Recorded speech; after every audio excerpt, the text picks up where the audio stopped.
That's so good.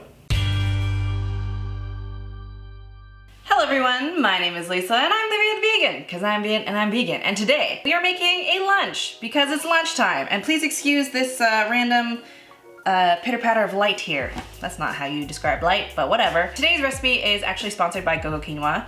Ta-da! I've used GoGoQuinoa so many times. Actually, this time last year, I was gluten-free for about like 3 months, and I had a really hard time finding gluten-free pastas that weren't either mushy or super hard, and GoGoQuinoa was that perfect wheat-like pasta substitute that was actually so good. I've actually used their pasta in my one-pot pasta, which I'm pretty sure is like my most popular recipe. You guys freaking love my one-pot pasta, so if you haven't seen that video already, go check it out. It's made with GoGoQuinoa, like the macaroni noodles, both of which, these and the macaroni noodles I get at Costco. Also, this bag is normally a lot more full. I've just been eating it, so. We're gonna make a chickpea pasta salad. I posted on my Discord yesterday being like, this is a sneak peek for the new recipe. Some people were like, oh, it looks like chicken salad. I didn't say anything because I don't want to spoil the surprise, but it's actually more of like a tuna salad. I actually never grew up eating chicken salad, so I don't really know what chicken salad tastes like.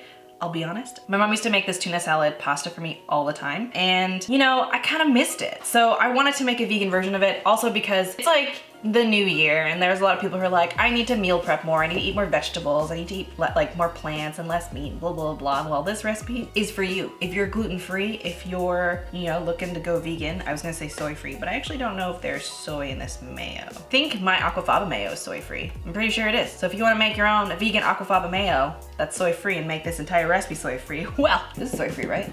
It's soy-free. It's made from sorghum flour, organic quinoa flour, amaranth flour, and chia flour. Damn, that's it? I'm impressed. Enough jibber jabber. I was gonna say yibber yabber, but that's not a saying. Let's make some food.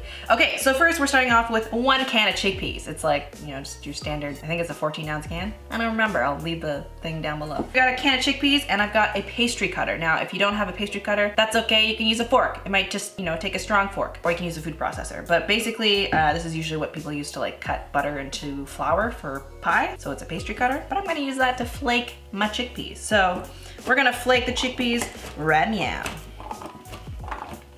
And this will give it kind of like that tuna-like texture where it's like flaky, but still chickpeas. And don't worry about the skins of the chickpeas coming off. That actually adds to like the flakiness of it, you know? All right, so this is adequately flaked. You don't wanna mix it or like grind it to a certain point. I guess flake it is the correct term. Holy, I am so hungry. I am like not thinking straight. Basically, you just wanna flake it just until you get like some uniform texture. It doesn't have to be like totally perfect. You might have some bigger chunks, you might have some smaller chunks. It's not that big of a deal. Just don't turn it to a paste, okay? This is the pasta. You just basically cook it for about like 7 to 8 minutes, and then you're gonna drain it, and then you're going to rinse it with cold water, because that way it works with the pasta salad. You know what I'm saying? But also I think in general, you're supposed to rinse it with cold water just so it doesn't stick, because gluten-free pasta tends to stick sometimes. That's about 2 cups of cooked pasta. We have our chickpeas, and now let's assemble. This is a very easy recipe because your girl's lazy, okay? Now we're gonna add our mayo. So this is some vegan mayo. You can make your own. I have a link to my recipe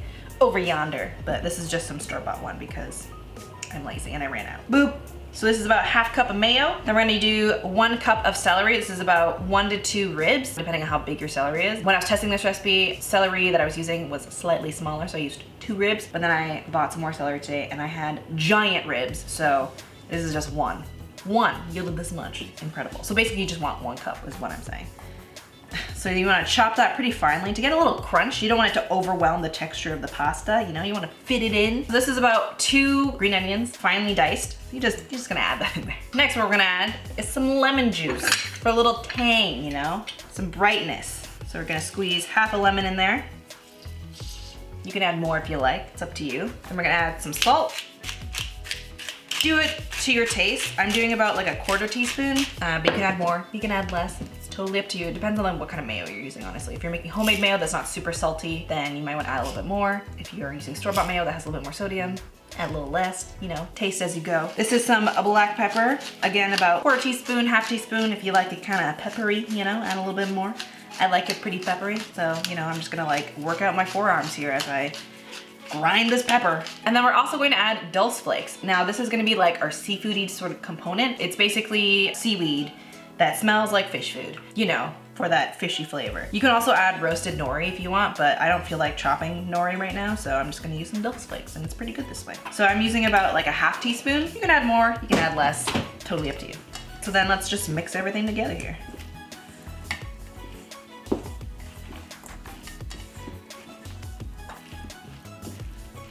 Now that that's all coated, let's add our pasta. So this is, like I said, 2 cups of pasta, drained, rinsed, you know, and then drained again. And we're gonna add that all in.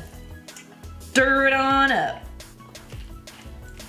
I like kind of smushing the pasta with like a spatula, very gently, you know, but kind of gets the all the goodness inside the little twirls of the fusilli, you know. So our pasta is all mixed up. And that's it. You chill it for a little bit if you want to, but honestly, you could just eat it like that, which, you know what? I'm gonna do that right now, 1 second.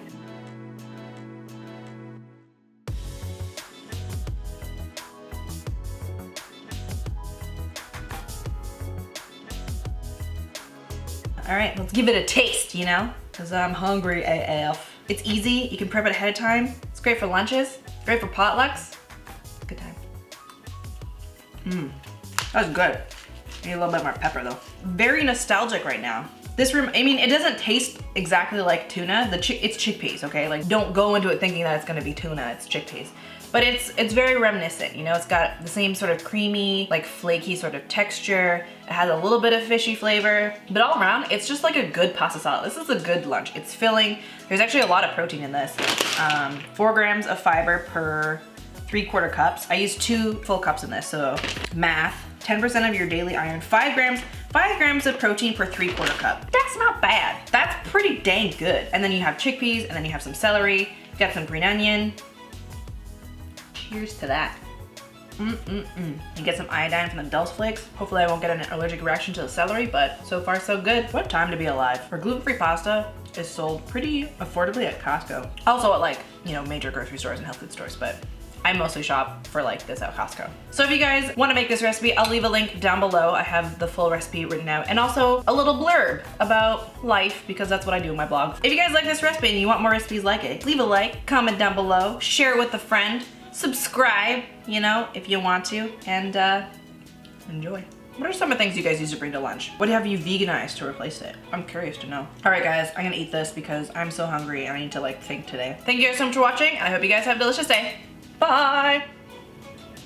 Remind me to eat before I make these videos because I'm like, oh boy. Oh, I had some stray celery. No celery left behind. Get in there. Get in.